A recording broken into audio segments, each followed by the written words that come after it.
light and its application. What is difference between dispersion and scattering? Scattering मतलब वो एक साथ फिर से होता है वो नहीं स्कैटरिंग का मतलब ही अरे मैं वो वाला से वाइट लाइट का हो सकता है वो तो ठीक है. डिस्पर्शन और स्कैटरिंग का मेन डिफरेंस क्या है? डिस्पर्शन में क्या हो रहा था? स्प्लिट हो रहा था. और स्कैटरिंग मतलब वो वापस अरे नहीं, क्या होता है स्कैटर मतलब स्प्रेड हो रहा बोल सकते हैं. बट वही चीज स्प्रेड हो रहा है. डिस्पर्शन में स्प्लिट हो रहा है उसकी कंस्टिट्यूएंट में. यहाँ पे स्प्लिटिंग नहीं हो रहा है.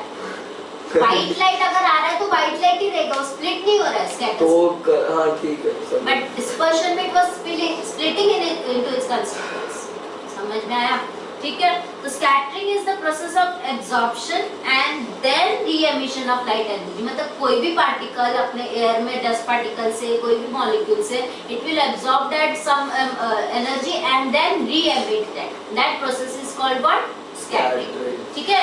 Process of absorption and then re emission of light energy. तो जो हम लोग का विजिबल लाइट है वो भी स्कैटर होता है, वही हम लोग को दिखाई देता है. The wavelength of violet light is least and that of red light is most. Therefore, from the incident violet light is scattered most and red light is scattered least.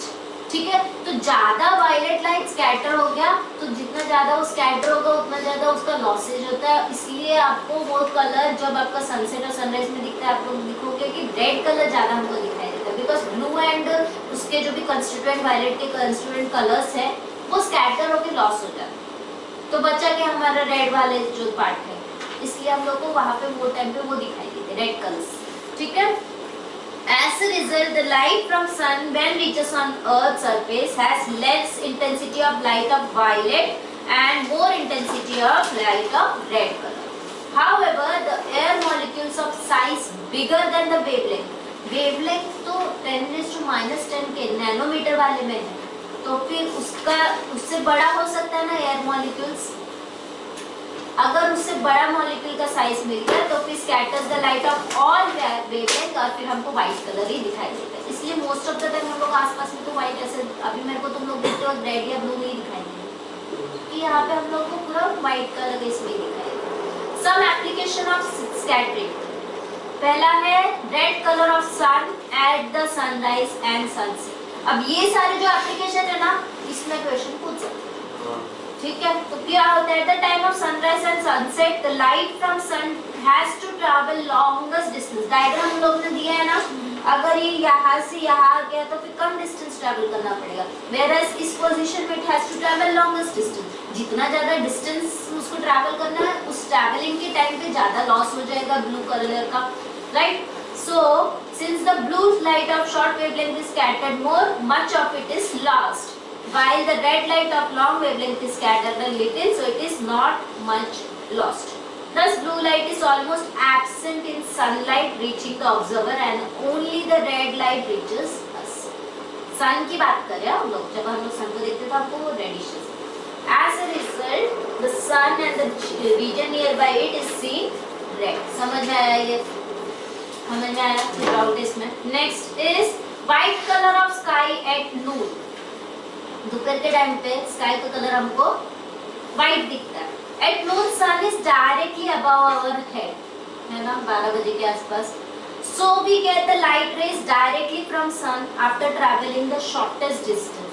जब डायरेक्ट हेड में है तो आपका raise जो पहुंच रहा है उसको सबसे कम डिस्टेंस ट्रैवल करना. तो कम डिस्टेंस मतलब सारे लाइट जो है इक्वली स्कैटर हो. When all the light colour are equally scattering तो हमको क्या उसका कंबाइंड इफेक्ट दिखेगा, तो व्हाइट कलर ही दिखाई देगा without much scattering of any particular colour. Hence the sky is seen white.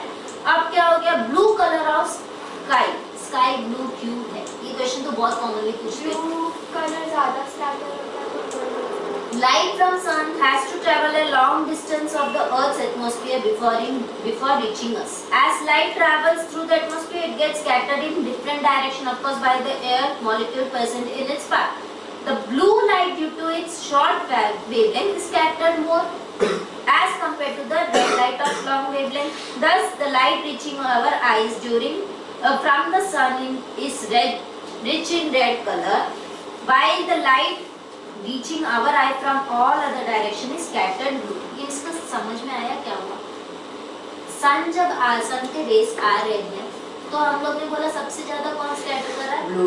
Violet का या ब्लू तक का जो भी रेंज है, तो वो जब स्कैटर हो रहा है तो सन को अगर मैं देख रही हूँ तो मुझे उसका रेडिश कलर दिखाई देगा, बट जो स्कैटर हो चुका है वो भी तो कलर कहीं पे तो रहेगा, वो कलर हमको स्काई में दिखाई देता है, पूरा ब्लू स्कैटर कलर। ठीक है, therefore the sky in direction other than the direction of sun is seen blue. Further, after the sunset and therefore before the sunrise, there is no sunlight reaching directly to us. Then the blue scattered light makes the entire sky to appear blue. Makes the entire sky to appear blue. ठीक है. Black color of sky in absence of atmosphere. क्या है इसका तो answer तुम लोग बताओ मुझे. वाइट है। क्या?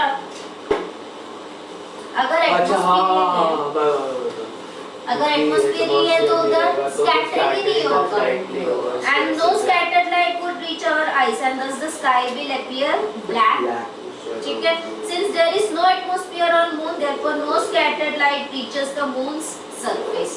Hence, to an observer on the surface of moon, no light reaches the eyes of the observer except कौन सा?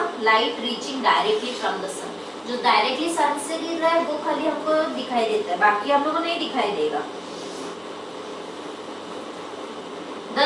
The sky in direction other than that of sun will appear black to an observer on the moon's surface. इसमें कुछ doubt है? ये तो आप लोग ने आंसर मेरे को बता दिए, फिर भी कुछ डाउट है? ये पार्ट पढ़ लेना. सिमिलरली व्हेन एन एस्ट्रोनॉट वाला that I am not reading now, क्योंकि वो पूरा थियरी है. When an astronaut goes about the experiment of this is the sky that blue कैसे? ये ब्लू ही होता है.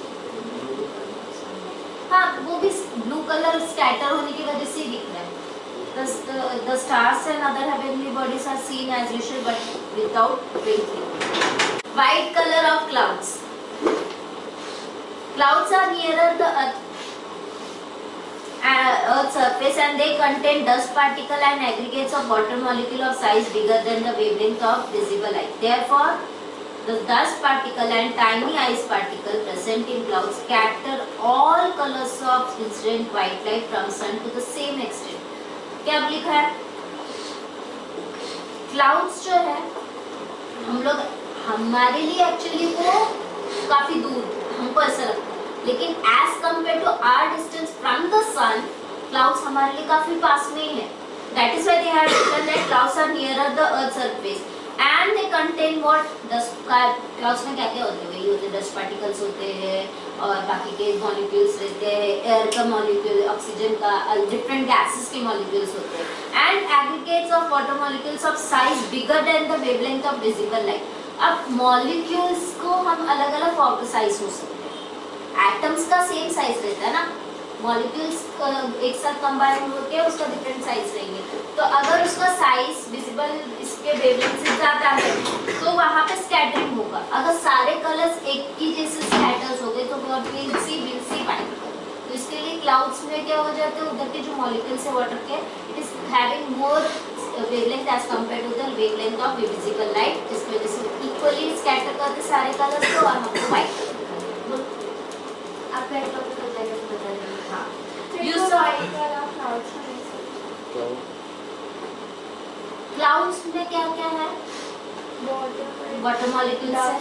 वाटर जो मॉलिक्यूल्स वो मॉलिक्यूल्स जिसका वेवलेंथ विजिबल लाइट के वेवलेंथ से ज्यादा है, they will scatter light with all the lights equally. मतलब red light, blue light, yellow light जो भी है सब इक्वली स्प्रेड करेंगे. तो अगर सारे लाइट इक्वली स्प्रेड कर रहे हैं तो फिर से हमको क्या मिलने वाला है? व्हाइट ही कलर मिलेगा इक्वली इसमें स्प्रेड कर रहे हैं.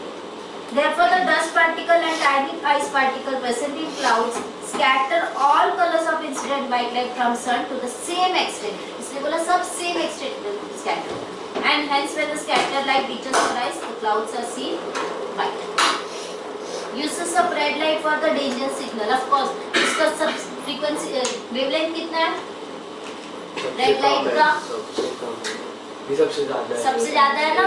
8000 तो उसका इंटेंस वो उसका जो स्ट्रेंथ है वो देखने का हम लोग को ये भी ज्यादा रहता है, इसके लिए रेड कलर हम लोग नॉर्मल यूज कर सकते हैं फॉर ग्रेटर विजिबिलिटी, है ना। डेंजर वाले जगह पे हमको वो दिखना चाहिए तभी तो उसका यूज है, तो फिर वो इस चीज का यूज ही क्या होगा, इसलिए हम यूज रेड कलर।